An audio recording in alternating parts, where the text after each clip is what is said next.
Hello and welcome back to Sigh of the Abyss. The festival is still in full swing, and I guess today we're going to find out whether Alfheim accepted our invitation. When you open your eyes, the sky blends the colors of dawn with the darkness of night. The sun is yet to rise, yet the city is already awake. A chorus of percussion echoes between the buildings. As a speck of warm light emerges from the horizon, blissful silence endures for but a second. With great clamor, the noise and merriment resumes, even more boisterous than before. The everlasting prime is today. You sit on your bed, still looking outside the window. You wonder if Alfheim received your invitation. He has never been to the refrain, and the wards should dispel even him.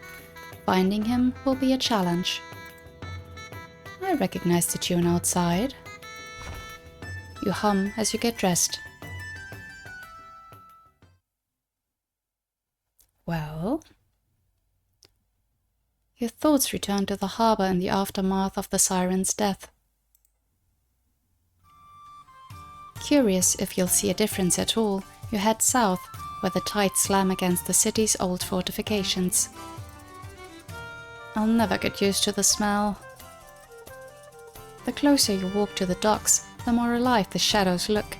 At their starkest under the scorching midday sun, they buzz with the prospect of violence.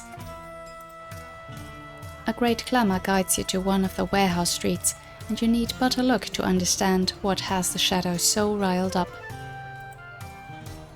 A great crowd forms a wall between you and two city guards, whose halberds are poised at the ready. Tell those pricks that without the dockmaster, none of us would be here. If you want to get to him, you'll have to go through us first. Bastion is encircled by sailors and even some foreign merchants. The orders. Screw your orders. The dockmaster ain't going nowhere near the citadel. Now get out of here. Nobody messes with the dockmaster while we're around. Rallied around Bastion, the crowd chases away the guards. All you can see behind the wall of people are the halberds moving. What happens when they send 5 times the number of guards? 5, 20, 100 of them. Doesn't matter, boss. If they have beef with you, they have it with all of us. You sappy lot. The crowd disperses slowly, not before everyone shares a word with the dockmaster. He seems surprised to see you. Livera, I didn't expect you in the crowd. Joke if the citadel has beef with you or I joined later. Should we joke with this? I mean, he seems upbeat enough.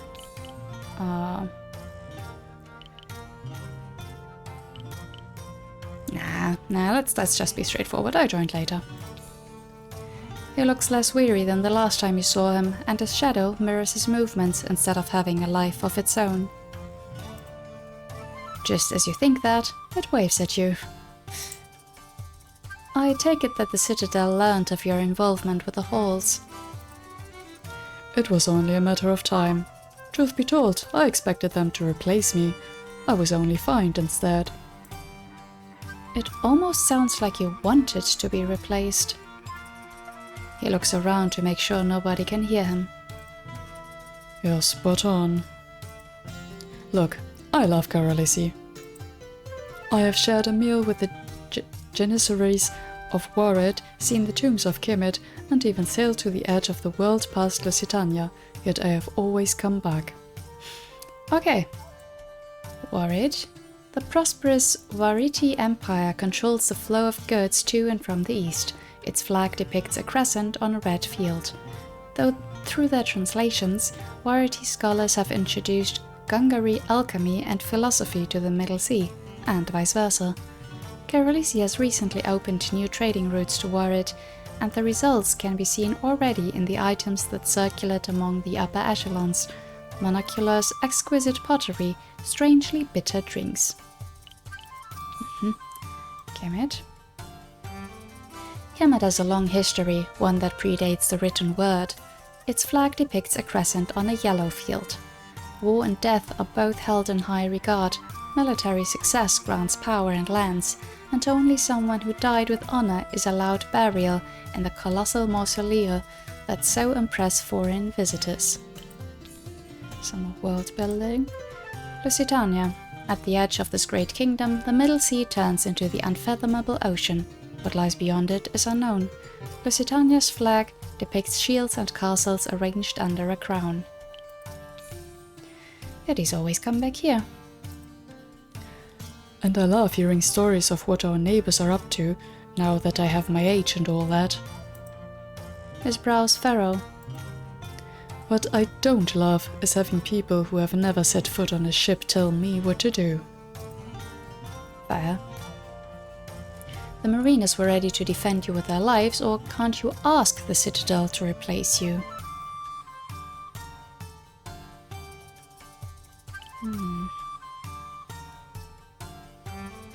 Let's focus on the positive, maybe?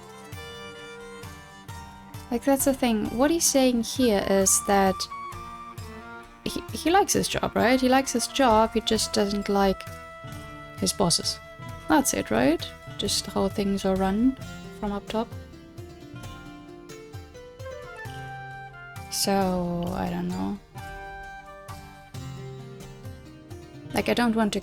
If he really doesn't want to do the job anymore, then I want to respect that, but... I'm going with this one. The Mariners were ready to defend you with their lives. A big smile makes his eyes twinkle. They were, weren't they? Moon touched all of them, I tell you. There is only fondness behind his barb. Before the Citadel sends more guards to agitate my people, I'll pay the fine and hear what they have to say. He smirks. And probably ignore it. From one street over, someone yells in a foreign tongue. Bastian turns around and yells an answer. I'll be going. Thank you again for all you have done. Rest assured, it won't be forgotten. Okay. He traces the symbol of the Prime in the air and sprints away. Okay, things turned out decent for him. Again, just a fine. The air all around you cackles with excitement. In just a few hours, the night that should plunge Caralisi in darkness will be dispelled by the everlasting Prime. Like a butterfly tasting a garden, you fly from place to place, enjoying the acrobats and the minstrels that brighten the streets. The abyss that lurks about, lacing the broken voice of a birthing mother, the heavy gazes of a couple still courting, the shadow beckoning you forward. It is darkness, yet it glows gently like moonlight. You follow the shadows as it leads you into a tavern bursting with festivities. You narrowly avoid the barmaid, so overburdened with plates she can't see where she's going, to gain on the shadow. Thus fate brings us together. A single sound emerges above the music and the crowd's chatter, a crystalline resonance that steals your breath away. Much like when you cross the ward of the refrain, a blissful moment passes in which the void strips you of all your wants and needs.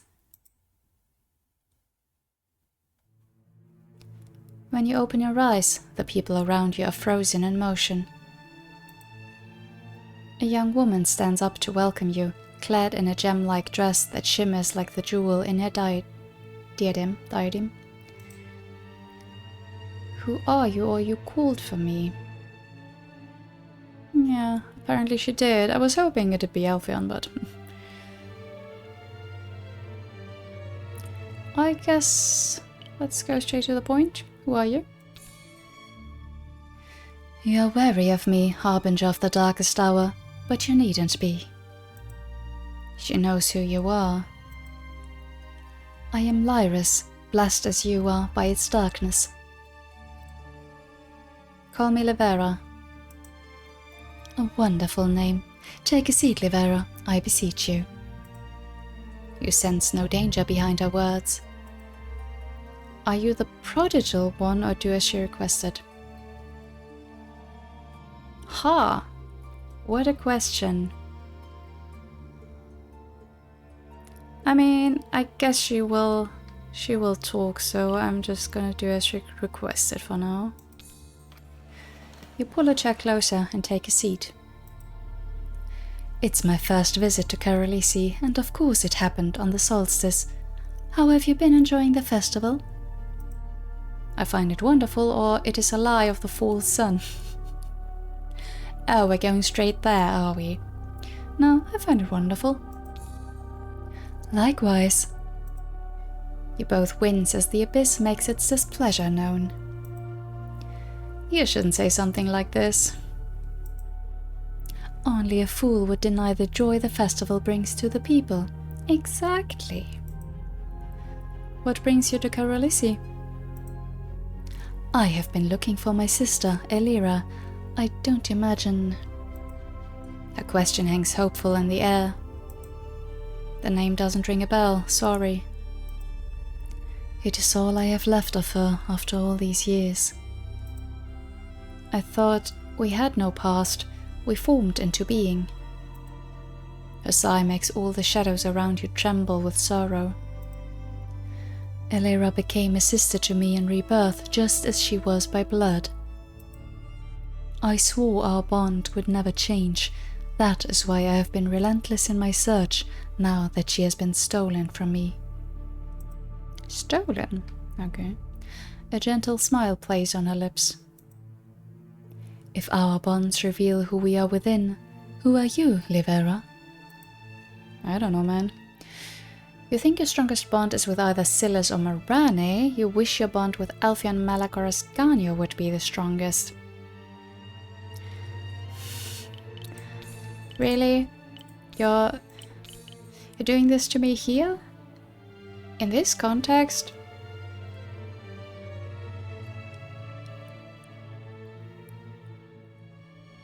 Interesting that it would be grouped like this. So basically just men and women, yeah?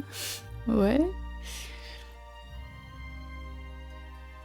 The thing is, we've spent the most time with Morane and Silas, so as allies, they're probably closest to us. But again, I am trying to romance Alfion, so I guess I have to choose this one. And it's just, yeah, the grouping again is just kind of weird. If our bonds reveal who we are within. That's phrased very weirdly, but yeah. I'm gonna have to try with this one. I wish your bond with Alfion. Yeah, it's also or, so. I wish your bond with Alfion would be the strongest. Meh. Ah, okay, then it groups down. Okay. I see. It's also interesting that it's phrased this way, like... I mean, we know that so far we've had the most, what is it? I'm missing the word right now. Opportunities, there we go. We had the most opportunities to bond with Silas and Morane so far, I think. Maybe it was dependent on my choices. But yeah, the others might be strongest now, but you wish your bond with Alfion would be the strongest is what I'm going to pick. I see your fingers collect a teardrop from his cheek. That is the most beautiful gift he can grant you. How? How do you see it? Such is the gift of the abyss to me, a glimpse into possibilities. Ah. 'Tis but a glimpse, however. In futures unknown, actions resonate in unforeseen ways. She reveals in her palm a crystal polished to a mirror. Despite being dark like the night, it glows faintly in her hand. However, because of the blood we share, because of the sacrifice that birthed us, one thing is certain. Willing or not, prepared or not, the abyss will spirit your way to its realm of darkness to test your resolve. Fun. I will emerge an envoy by choice, not merely fate, or mortality does have its appeal. Well then, we are going into it. An envoy by choice. That is an interesting option, and it also depends on, like, if there are variations there, if we can be an envoy without following everything the Abyss is saying to a T. But yeah, I guess we're going with Alfion's morality that mortality does have its appeal. There is always another way. She offers you the crystal, and you see beyond her youth frozen in time by the Abyss, catch a glimpse of the wisdom behind her eyes. Some call it apostasy, others call it freedom. You think of Alfion, blessed as he is by the Abyss, yet a stranger to its orders. The crystal captures all the light around it to emit its own. What does this do? Accept the gift or reject the gift? What does this do? Nothing unless you want it to. You will know when you are ready. Okay, I'm gonna accept it. Thank you. She places the crystal in your palm and closes your fingers around it. You feel it for a moment, solid against your grasp, then it disappears.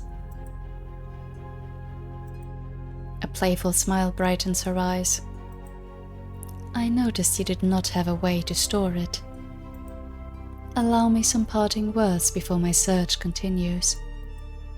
Behind the serpent's whisper and the traitor's smile lie centuries of guile. Within the realm of splendor, where shadows dance, the prodigal one will have their chance. The prodigal? Farewell. All around you, reality shatters like a mirror. Its fragments crumble to dust, revealing the most exquisite nothingness behind. Then the music invades your ears, and so does the chatter, the laughter. Stuffy and over capacity, the tavern smells like sweetened wine. Lyris is gone, but you still feel in your palm the polished edges of the crystal she left in your possession. Thank you again. The parting words echo in your mind. Centuries of guile you can understand, but what did she mean with a chance in the realm of splendor? At least I know what to look forward to. I don't know, I kind of have more questions than answers. I thought we would get a little more insight, but okay, that felt more like a crystal ball reading than anything. But sure. But interesting to know, like, so many more envoys. Like, how many are there? Before the barmaid stops you, you stand up and leave the tavern. One of the shadows outside glows faintly and waves you goodbye. The sky is still bright, but the shadows all around grow darker. Did Alfion even get wind of your invitation? You haven't seen him around at all. He was busy gallivanting, no doubt.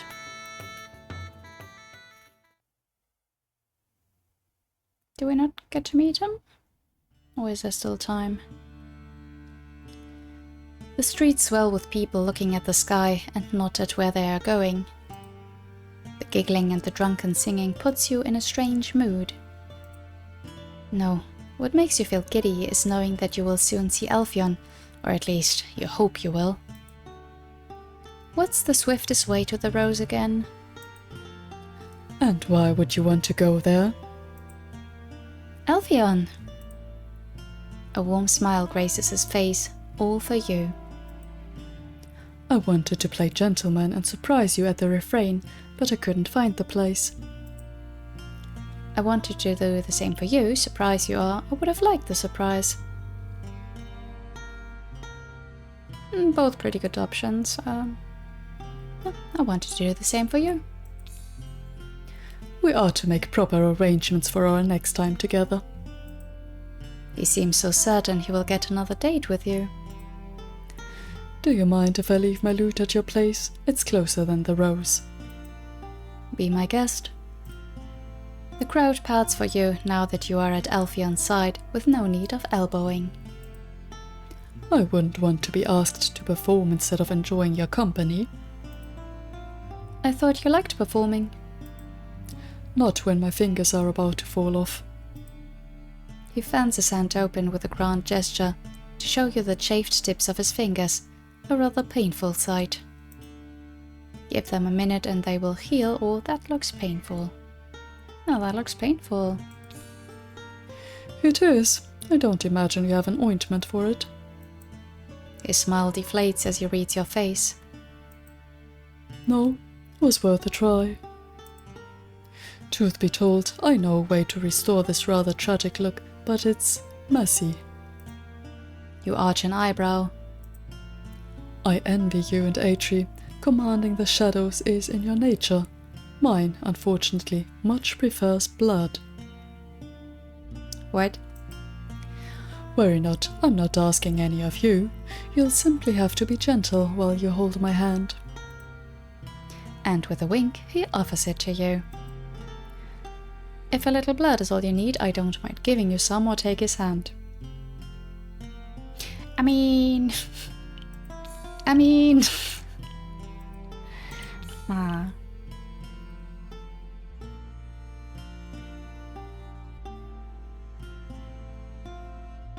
Both good options.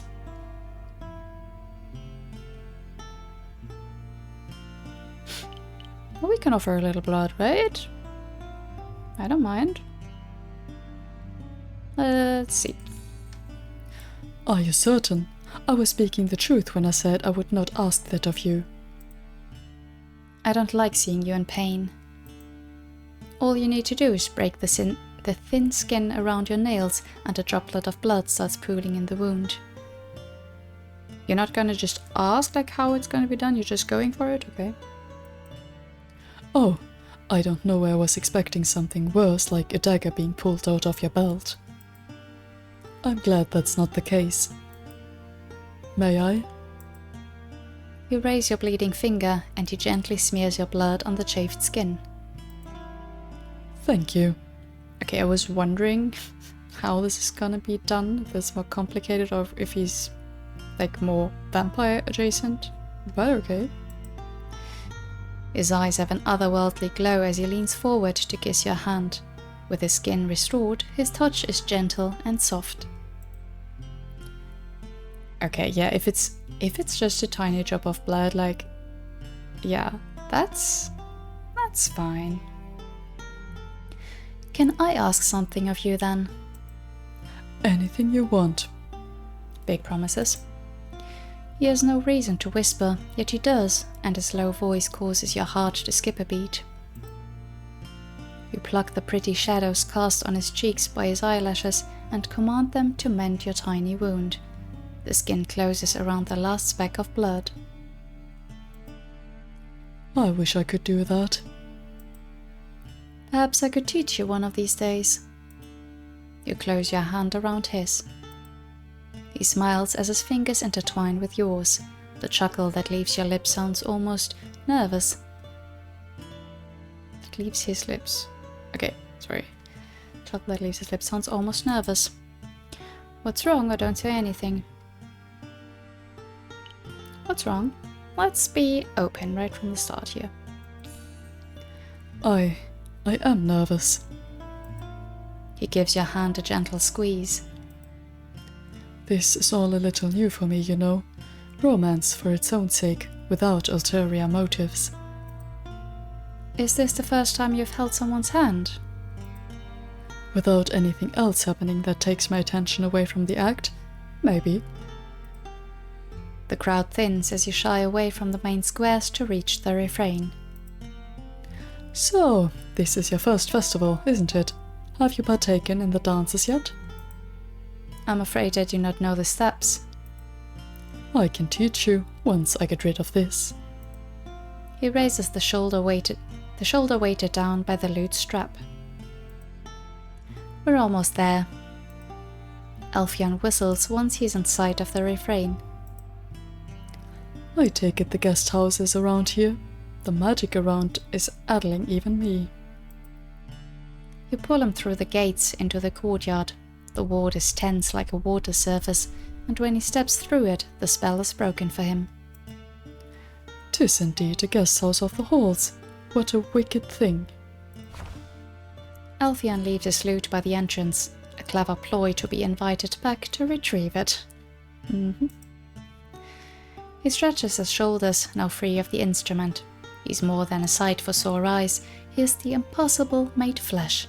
His broad shoulders invite you to follow the hem of his jacket and how it plunges to his navel, revealing much of his tan skin. What are you looking at? At you. And do you like what you see? Very much so. He's as brazen as he is handsome. Are you ready to dance with me until your feet hurt? And then? Then I could carry you back here. And what will happen here? Or I could carry you. Could we? Do we have enough points in the strength? I was joking, I didn't see the symbol. It literally is the strength thing. Oh my god. Ha. Well then. All great answers today. Don't even know what to pick.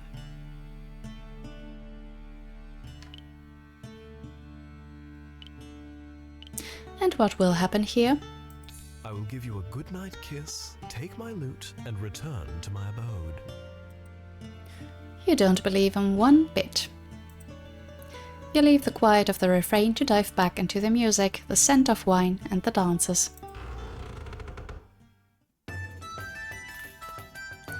The everlasting prime, magically conjured above the city, dispels the darkness of the night to bathe everything in light, in warmth, in color. Hand in hand with Alfion, who dance. The steps are easy, a quick succession of jumps meant to exert and make your heart race. Cheer and mirth surround you, but are absent from Alfion's face. Isn't this the opposite of all we stand for? Half-hearted as they are, his steps still follow the song's tempo. What made you so gloomy all of a sudden? My eyes rose to meet the everlasting prime, and I thanked our fierce lady with a thought, only for revulsion to overcome me. I know it's not my own, it's the abyss's way of punishing me. Even here you can feel the presence of the abyss, or I wish we could be the envoys of this. Yeah, that sounds nice. You regret saying that almost immediately. Your stomach churns, your hand clamps, and nausea washes over you. Ugh. You too, I see. Isn't it strange how the goddess truly seems to oppose the abyss in every way, even in the way they feel the prime? He gestures at the magical sun suspended in the sky above the city. Is dry and warm, almost sharp, don't you think? Sharp? What does that make the abyss? And that makes the abyss wet and cold?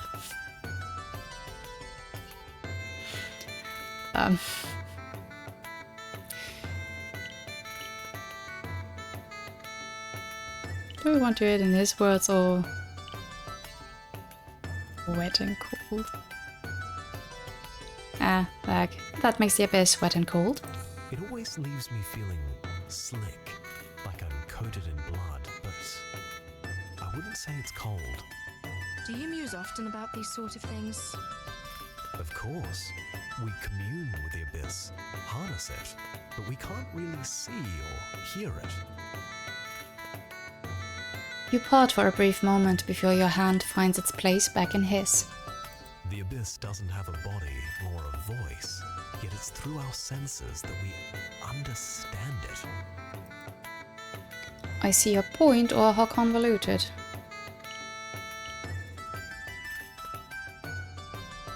It is kind of convoluted, but yeah, I see your point.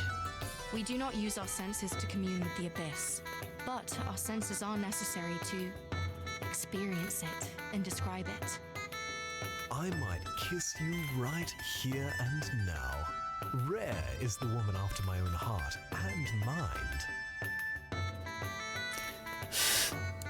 Okay, then that's all it took? Sure. Why don't you? Or invite him with your eyes. So it's yes and yes. Lovely. Why don't you? In public? With an audience? Who do you take me for? A scandalous man? Are you not one? I am far worse than that. People laugh all around you as the dance partners split and mingle. Shouldn't we follow suit or don't let him go? No, he's mine now.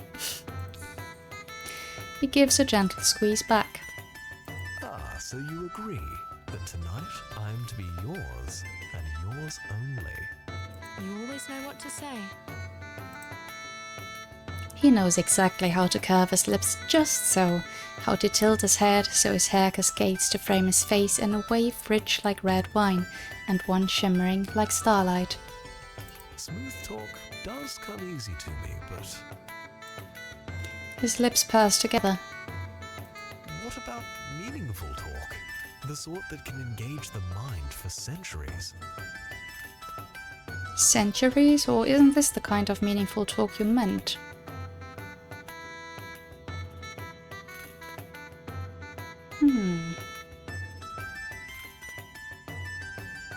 Yeah, isn't this the kind of meaningful? I don't know.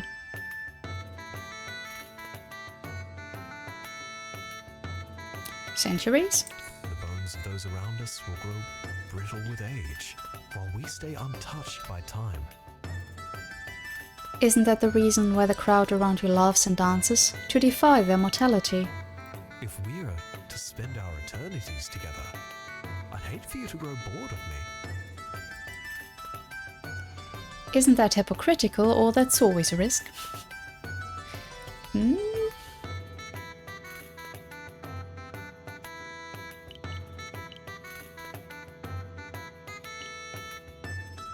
Hypocritical? How?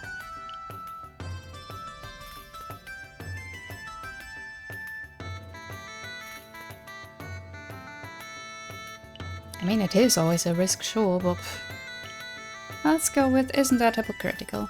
Absolutely. I've discarded lovers left and right for the pettiest reasons you could imagine. Did you ever see your lovers as people? Your question rattles him enough to make him halt. If I did, I'd have to accept their fears, their flaws, their anger, and I could only offer lies in return. Lust is like a velvet curtain that conceals their hearts and protects me from them. Loud cheers erupt nearby. Two lovers kiss, and the dancers around them stop to loudly clap. That was enough gloom, don't you think? It's time to dance properly. You have a good grasp of the basic steps, so play around with them. How? Like so. The light of the prime catches his earrings, makes his eyes glitter with glee. With a flourish, he makes you twirl and then winks. Do it again, like this. My turn. Or I don't think I can.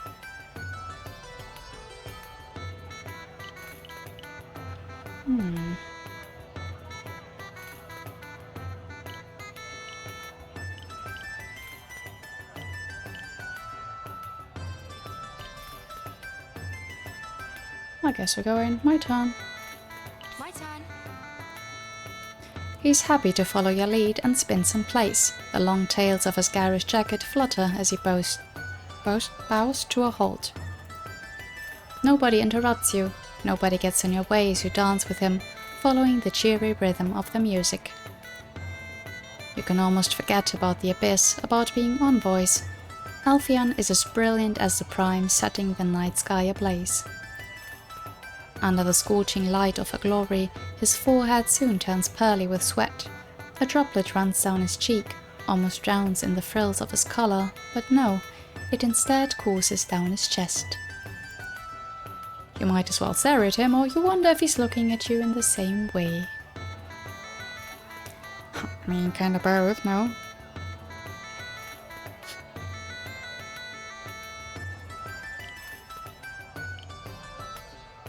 I wonder if he's looking at you in the same way. Have you ever glimpsed into a mirror? You could focus to see your reflection in his eyes, but you much prefer to focus on his face. Countless songs could be written about your beauty, yet they would not do you justice. Are you reading my mind? If I were, I wouldn't have to ask this. Will you promise your eternity to me? Really now? That fast? Ooh. It is already yours, only if you do the same, or this is not what you were expecting from him. Not right away, at least. Well... I guess if we're going there, only if he'll do the same. It might be harder for you than me.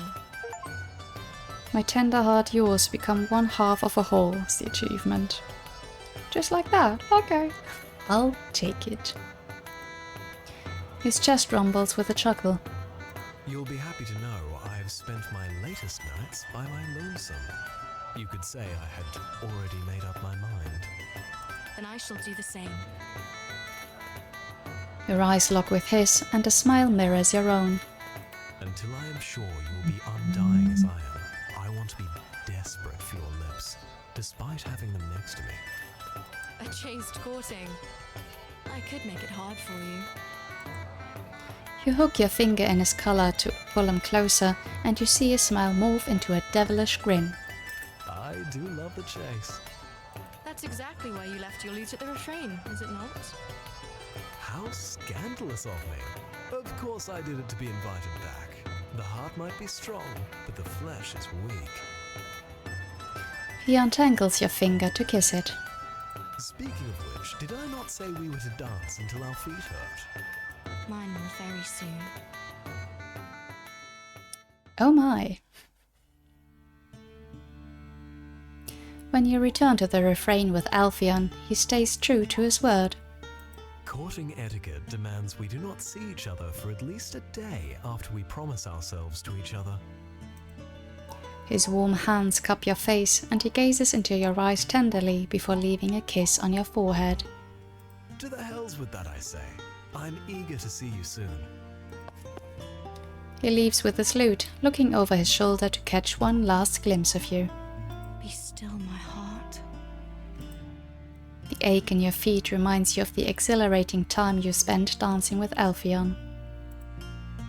You think back to his tender smile, to the glint in his eyes, to the way his arm wrapped around your shoulders, and sigh. Okay, so very successful date, I'd say. Now, if this was a like straight story without the romance roots, I'd say something bad is gonna be happening to him soon. It might still, but The design of the false sun compels mortals to the heavens, yet in death they pierce through the deception to witness the absence of the heavenly reward. The promised heavens are a lie, yet just as the feared hells are. You are what truly awaits them, or how do they feel? How do they feel? Some find relief in the lack of the promised hells. Others twist in rage, for their sacrifices did not lead them to pearly gates, but to its soft embrace instead. You feel the abyss embrace as well, every night, dreamless and comforting. It's not fair, or bask in the feeling.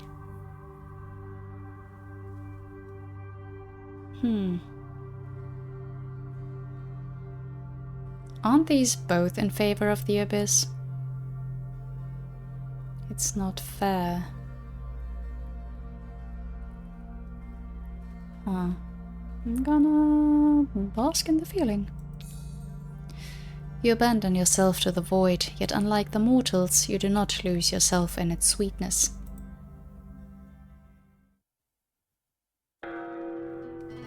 And these sections are always so very much not enlightening. Heavy bells toll in the distance. I much prefer them to the drums of yesterday. You throw a glance outside of your window. The everlasting prime and its fiery warmth are gone, replaced by the distant sun on the horizon's edge. Your morning habits are now second nature. You take the last sip of your tisane and look out the window. Beyond the gates, two familiar figures are waiting for you like they do every morning. Outside your door, you find an open letter addressed to Ascanio. The wax seal bears the emblem of House Vanni. It's a summons for you. The duels Vanni organized with the sister is today. I totally forgot about that. Okay. When you walk out of the refrain, Silas waves at you. Marani is there as well. You haven't seen her in some time. Morning. Did you see the Everlasting Prime yesterday? I did. And what did you think of it? It was majestic, or it wasn't that impressive. I mean, why not? It was majestic. Truly, a testament to the greatness of the halls and our magic. A testament to the goddess, you mean? Arane's smile is sweet like poison. Livera, your presence has been requested by Nessa. Oh, in that case, I'll scram. I'll see you around. Okay. So how are we gonna handle that duo? Oh. Isn't the city beautiful during the festival? Its beauty grows just as its cruelty does. In that, she is right. While the everlasting prime shines brightly in the sky, the sick do not stop suffering. Shelter is still insufficient for all the vagrants of the city, and while food might be free now, it won't be at the end of the festivities. Is it not cruel? The festival gives them hope, or the festival is not for the people you mentioned. No, I do think it's for everyone, but it still is, of course, kind of shallow to not provide aid more consistently. So, I do agree with her, but also the festival gives some hope, right? Is that us putting ourselves like justifying the their goddess and stuff as well? I'll try to stay positive. The festival gives them hope. A brief spark of it, yes, promptly taken away. Someone, anyone, please, help! There's a commotion ahead of you. People gathered around a bridge, the desperate cries of a woman. A figure thrashes in the canal, struggling against the current. It's a drowning in the making. Without thinking, Marani raises an arm with the poise of a dancer, much like you saw her do on the ship. I can't. Her trembling hand turns into a fist that falls to her side. I can't. She is bound to the rules of the halls, unable to use her magic to help, lest she wants to be once again at the mercy of the warden. You, however, are free to act. Jump in the canal to the rescue, let the shadows save the person drowning, or make more capable people handle it. I don't think I want to do the shadows because that's kind of suspicious, so either I jump in myself or make someone do it.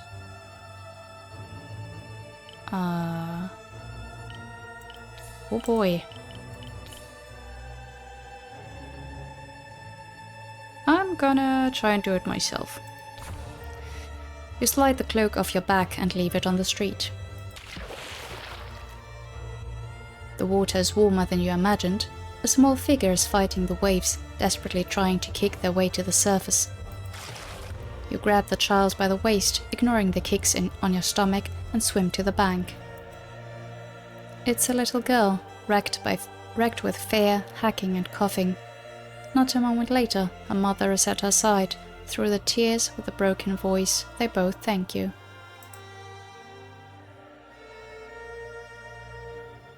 We should go. Orane's cheeks are streaked by tears. You duck into a deserted alley, putting some distance between you and the commotion. Truly, you are a blessing to these people. If it weren't for you, the girl would have drowned, and I would have watched that happen just like those idiots on the bridge. Her lips tremble as her face twists in loathing. I would have watched her die. Orane, the warden. He could have come. He could have taken me again, and I... Her breath catches.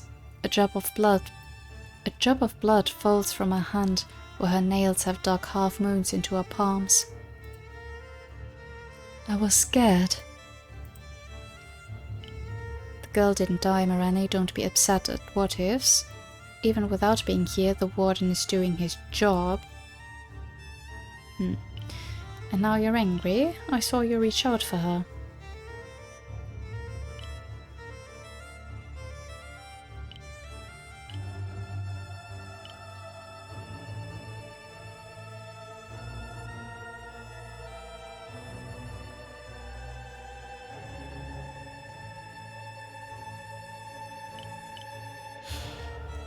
So either I saw you reach out to her or the girl didn't die. Should we just stay at the positives?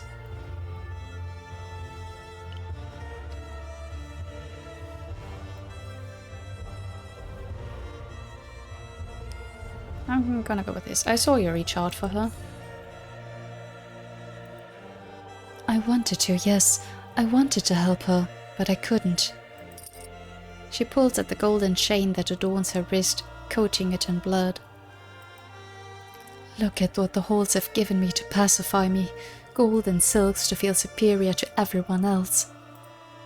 They only allow me out of my gilded cage because they have made me an addict to its comfort. Pain is sacred, be it in body or in mind. The shadows around you lap at her blood, stoking the flames of her fury. You are learning with Nessa how to break free or guide her eyes to the blood dripping on the ground. Interesting. You are learning with Nessa how to break free. I am. The next time something like this happens, the shadows I command will save whoever is drowning. This is a promise. She leans against the wall, covering her eyes with her hand. Do you feel unwell? I feel like a fool. Really? I don't think you have ever been more serious. Her chuckle is mirthless. Thank you. Let me catch my breath before we return to the main street, please. You head towards Nessa's shop once her breath evens and the tears are gone from her eyes. Oh dear. A rhythmic sound comes from Nessa's shop, the sound of mortar and pestle. There is a small line in front of her window, and she dispenses to each person a small bottle. A sip should suffice. Thank you. I'm here for the same thing. Nessa doesn't seem surprised. Here. What is everyone here for?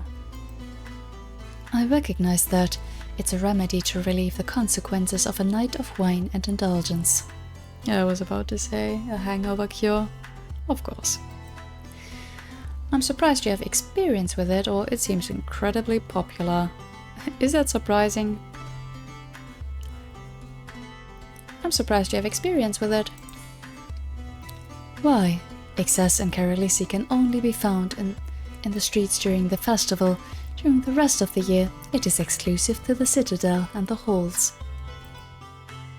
Oh boy. Nessa spots you and beckons you forward.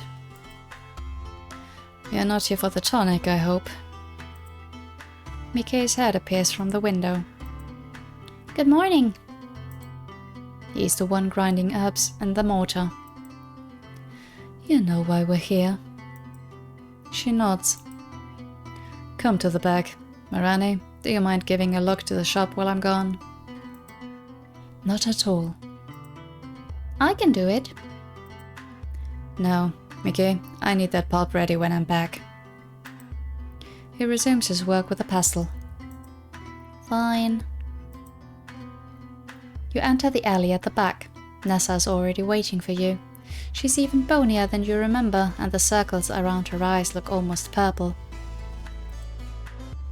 You're stretching yourself thin. You could say that. Between the boy and the festival, the remedy for the lands of Rizzo and now the tonics, and Mirani, of course.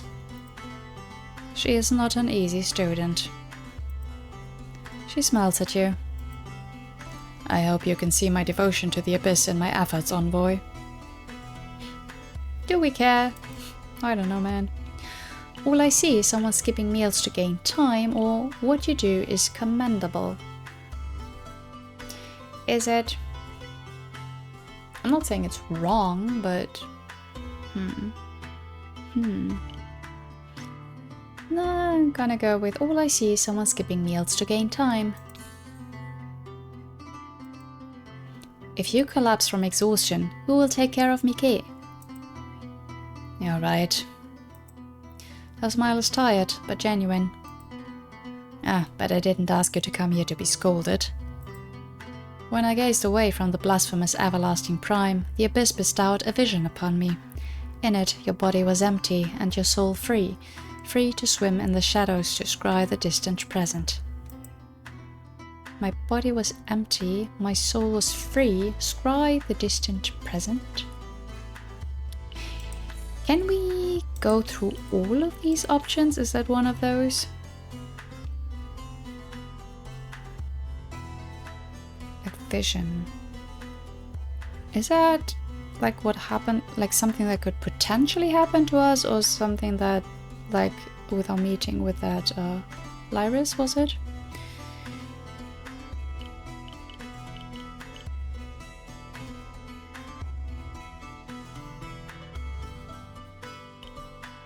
My soul was free. Restrained only by light, it jumped from shadow to shadow, looking, hearing. You can already merge with the shadows. Eiji taught you how. What Nessa is saying is that you could leave your body behind and merge only with your mind. I can try. Do not ask, said Eiji. Do.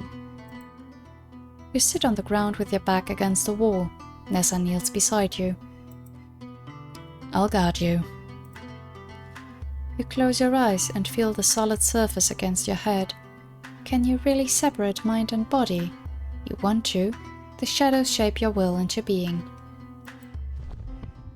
You see Nessa hold you as you slump forward.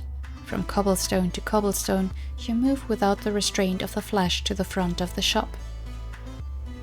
Like astral traveling, or what is it? What do you need that for? Mirani is talking with Mickey. You hear her, but not truly, for you have no ears. The pulp is the key ingredient for the tonic. It's also simple to make. You made the tonic? Yes, but Nessa says I put too much beet sugar in it. I don't like how bitter it is.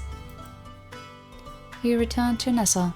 Blood is running down your nose, and she is desperately trying to absorb it with a handkerchief. When you return to yourself, pain radiates from your head. You were successful. Thanks to you, Nessa. The light is dim, yet it stings your eyes. Every sound, from the thumping of your heart to the chatter by the shop, booms in your ears. Interesting. Did we... So the options we had there... Body empty, I mean that's what we did. Soul free is what we did. But scry? The future? Was it all the same thing or no? Like, I'm just wondering if we could have like gotten a different ability here or not, but probably not. It will take me practice to grow comfortable with it, or the first times are always the hardest. Sure.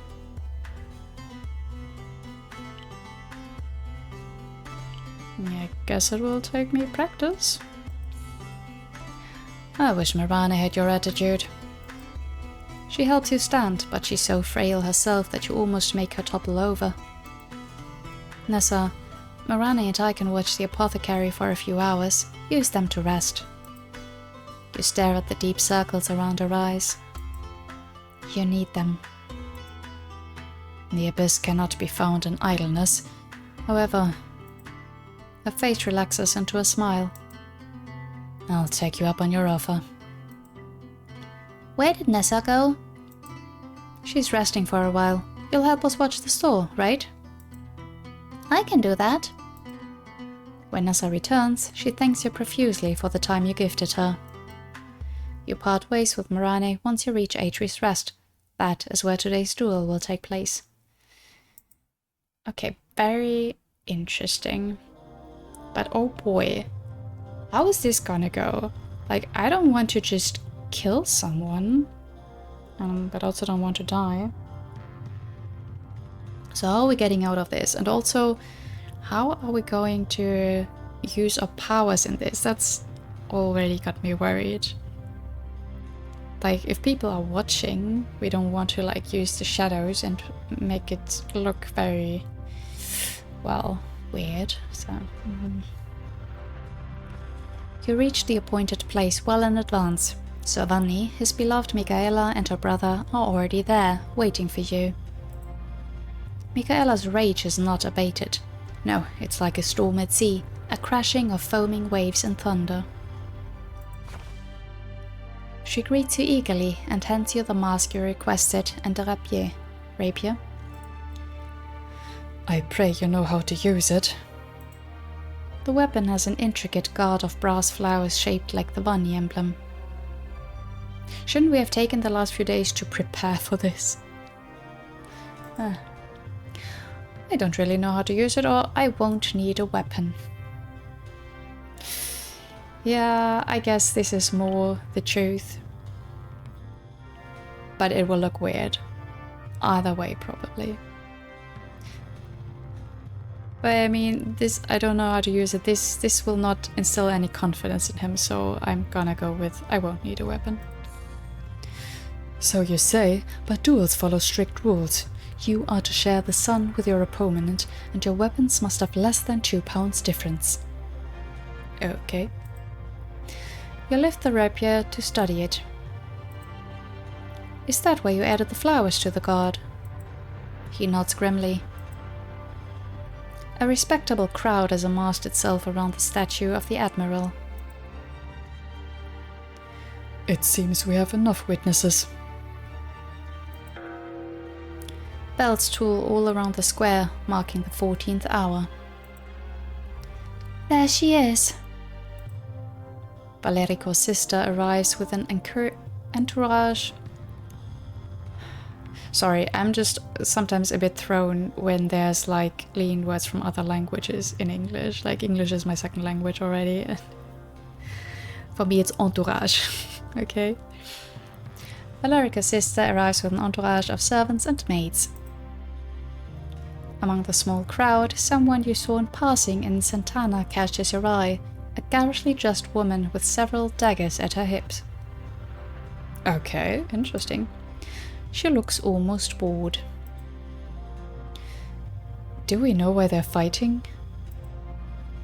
Something about an infant, I can't recall. The crowd forms a circle, your fighting arena.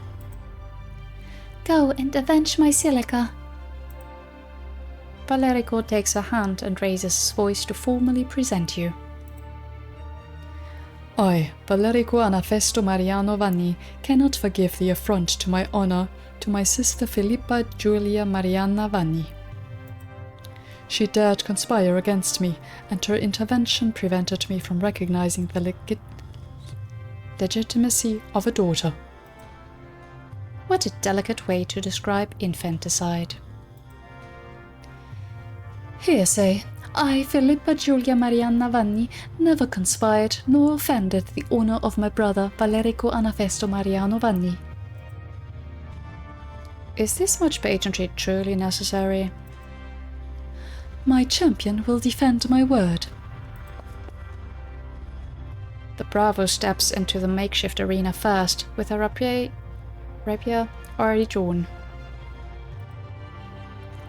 Mark my words, Lady Vanya is innocent, and I shall put my life on the line to prove it. That's your cue. You adjust the mask on your face, lest Lady Vanya recognizes you as Libera la Grande, and step into the arena. Oh dear. Read the Bravo informally or follow procedure.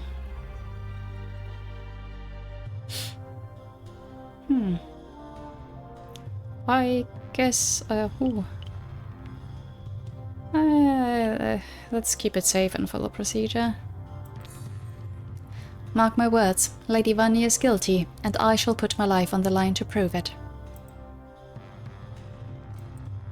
You face the Bravo, while Zeno makes a show of the sun's position and how it won't blind either of you, ensuring fairness. Interesting rules. Makes sense, but... The crowd around you buzzes with perverse excitement. The spectacle only feeds their bloodlust. Of course it does.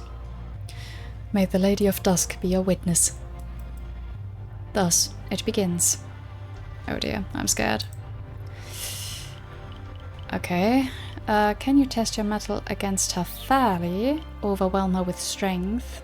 Let the shadows root her in place. Do you remember how it went last time? So... that's the thing. I feel like I want to try to do it fairly. I don't know if I can.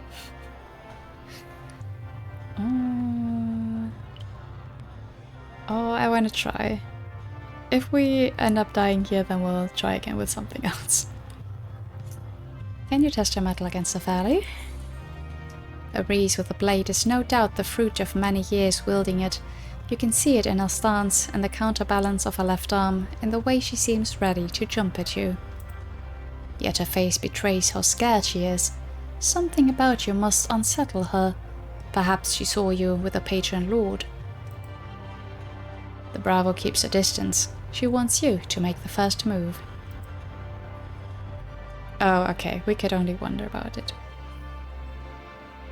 But good to have an assessment. So, if she is already scared, then maybe we can do some mind tricks here. Do you remember how it went last time? Power flares from you like a whip, and it latches onto her mind. She has no chance against you, and she knows it. If she stands still, if she lets you win, you won't hurt her. Her rapier trembles in her hands. You can see her resist your throw. The humiliation would be far too much. She has never lost a duel in her life, she would rather. You don't want to die. The thought pacifies her. You lunge towards her and disarm her. Do you yield? I do. The crowd murmurs. Mark my words, Lady Vanya is guilty. I put my life on the line to prove it. Lady Vanya gestures something to her brother and turns to leave. One of her servants steps into the arena. Yeah. The Bravo falls on the ground, still enthralled by you. The bloodied blade that sliced her back is quickly concealed by the servant. The snake. Enough. You let the Bravo be in control of her own thoughts again, and she screams in agony. A pool of blood is forming underneath her. A surgeon! Is there a surgeon nearby? Quickly, she doesn't have much time. Lapo's surgery is just around the corner. You abandon your rapier to the ground and crouch by the Bravo. I'm going to bring you somewhere safe. Try to stay awake. Oh boy, yeah, no, I thought that might be it. She cannot, just end the duel like that. I guess that would have been too easy. But at least we can try to help her. Lapo has several choice words for you, but opens the door. Make yourself useful, will you? You help him as best as you can, following his instructions. After a while, Michaela joins you. Her eyes are wide and scared, and she sits in a corner, chanting a prayer. Enough praying to dusk, lady. She'll make it. Now, do you want to tell me what happened? It's my fault. It's all my fault. I was going to make my brother do this. Labo clicks his tongue and turns towards you. Well, We met in a duel. then why are you unscathed? I was lucky, or it doesn't matter. Mean! I was lucky. He answers with a grunt and glares at Michaela. Get out of here. Your wailing will wake her up and she needs to rest. His words make Michaela's tears flow even more. Yes, I'm sorry. I'm so sorry. Good riddance. Are you going to stay until she opens her eyes? I should. She was injured by the noble she was representing, by one of her servants. Are you afraid they'll come back to finish the job? I don't think they will. He raises his thumb. Trust me, I have experience with duels. Labo's practice is bare, and you're left without anything to do. He takes a seat by the small table in the corner, and with an inkpot and quill, begins writing. He's repeating the same letter over and over. Ugh. There are smears on his hand where it jagged on the fresh ink. Try to make some conversation or stay silent.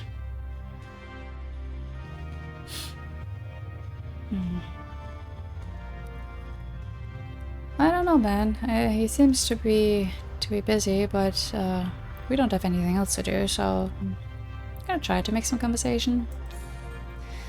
Is it difficult to write with your non-dominant hand? Why would I practice if it weren't? He dips the quill into the pot and resumes. How long ago did your accident? None of your business. Fair. The hours spent there are excruciating. Where am I? When the Bravo is finally awake, you let Labo talk with her. Why is she dubbed the cruel Bravo, by the way?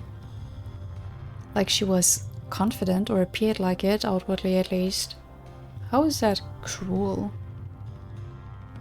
And I mean, like, the nobles hired her, so she doesn't know whichever, right? Who is guilty or not.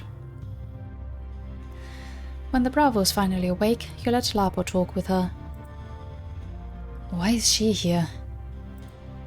Her jacket has been ripped to reveal the leather armor underneath, dark with dried blood. She was the one who brought you here. Thank her. She could have claimed your life instead, like the other one tried to do. She swears under her breath. Will you be alright on your own? Why do you care? She reaches the door, catches her breath, and looks above her shoulder. You're welcome. Her frown grows deeper, and she leaves the practice. Well, how long are you going to stay? What a rude man. At least he's, like, helpful, like, human. Like, he didn't have to help us, like, without pay and whatnot. I hope we paid him. And I hope we'll see the Bravo again. I don't think they would introduce her like that, for her not to come back later, right? The sun will soon set. Didn't Elfian say he wanted to see you soon? You head to the Rose, eager to leave this all behind you. He teaches you how to hold a lute and play some notes so you can accompany him while he sings. Desperate for more time with you, he escorts you back to the refrain, leaving you with a gentle kiss on your hand. Okay, rounding up the day nicely. The brightest day heralds the darkest night. May you slice through the rays of the false sun, reveal the truth of the embodied lie. – Yeah, you kinda said that before.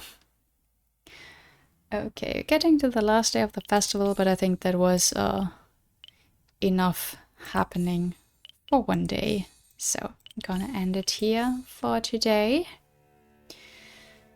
Nice. We did get our romance with Alphion, very happy about that, and otherwise a lot of things are still happening, and